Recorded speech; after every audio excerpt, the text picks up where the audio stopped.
उधर कर्नाटक में हार के बाद मोदी ने अपने सबसे बड़े अधिकारी को बुलाया दिल्ली। इधर योगी ने भी बुलाई अपने 17 मेयरों की बैठक। कर्नाटक में हार के बाद तुरंत एक्शन में आए मोदी। कांग्रेस जिस बड़े अधिकारी से डरती थी उसे दी बड़ी जिम्मेदारी। राहुल भी हैरान। योगी और मोदी ने मिलकर बनाया बहुत ही खतरनाक प्लान। कांग्रेस का पूरे विपक्ष की हलक में आ गई जान। मोदी को हल्के में ले रहा था विपक्ष। उधर कर्नाटक में कांग्रेस जीत का जश्न मना रही थी और इधर मोदी ने बहुत बड़ा फैसला लेते हुए अपने सबसे भरोसेमंद और काबिल अधिकारी को आधी रात दिल्ली बुला लिया। लेकिन जैसे ही इसकी जानकारी कांग्रेस के नेताओं को मिली, उनके पसीने छूट गए, क्योंकि कांग्रेस अगर किसी बड़े अधिकारी से डरती थी तो मोदी का वो यही भरोसेमंद अधिकारी है। अजीत डोभाल के बारे में आपने कई किस्से सुने होंगे और सबको यही लग रहा होगा कि अजीत डोभाल ही मोदी के सबसे भरोसेमंद है। लेकिन जिस अधिकारी के बारे में हम आपको बताने जा रहे हैं वो देश के लिए दूसरे जेम्स बॉन्ड की तरह काम करता आया है। इसीलिए अब इस काबिल अफसर को बहुत बड़ी जिम्मेदारी मोदी सरकार ने सौंप दी है। कौन है वो अधिकारी आपको बताएं उससे पहले योगी आदित्यनाथ कैसे उत्तर प्रदेश में निकाय चुनाव में मिली जीत के बाद काफी ज्यादा एक्शन में आ गए हैं, उसके बारे में जान लीजिए। जैसे ही निकाय चुनाव में बीजेपी को बहुत बड़ी जीत मिली, योगी आदित्यनाथ ने साफ शब्दों में अपने जीते हुए उम्मीदवारों को कह दिया कि किसी भी तरह की लापरवाही नहीं बरतनी है और जनता की सेवा करनी है। बताया जा रहा है कि जल्द योगी खुद सभी मेयरों से मुलाकात करेंगे और 2024 में कैसे प्लानिंग करनी है इसके बारे में वो उन्हें बताएंगे, क्योंकि 2024 का चुनाव बहुत बड़ा होने वाला है। कर्नाटक में कांग्रेस को जीत मिली है, जिसके बाद विपक्ष एकजुट होने की तैयारी में है।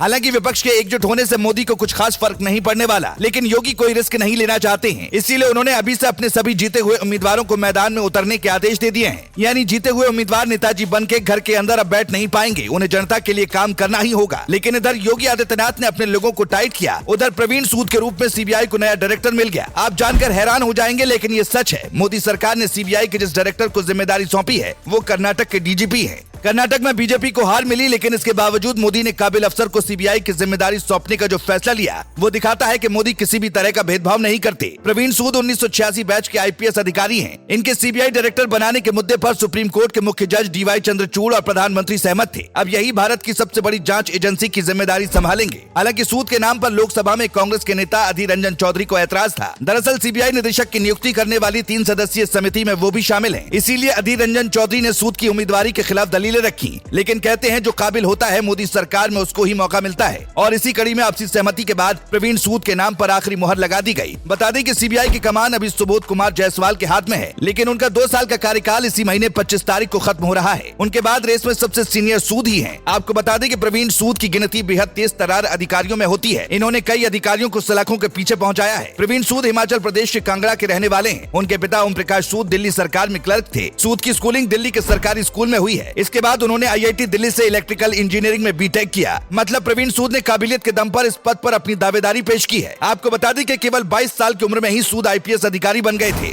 सूद को 1996 में गोल्ड मेडल मिल चुका है, जबकि 2002 में पुलिस पदक और 2011 में विशिष्ट सेवा के लिए राष्ट्रपति की तरफ से पुलिस पदक दिया गया था। प्रवीण सूद 2020 में कर्नाटक के डीजीपी बनाए गए थे और तब से लेकर अब तक वो अपनी सेवाएं दे रहे हैं। लेकिन अब उन्हें दिल्ली आना होगा और यहाँ पर सीबीआई की कमान संभालनी होगी। Bureau report.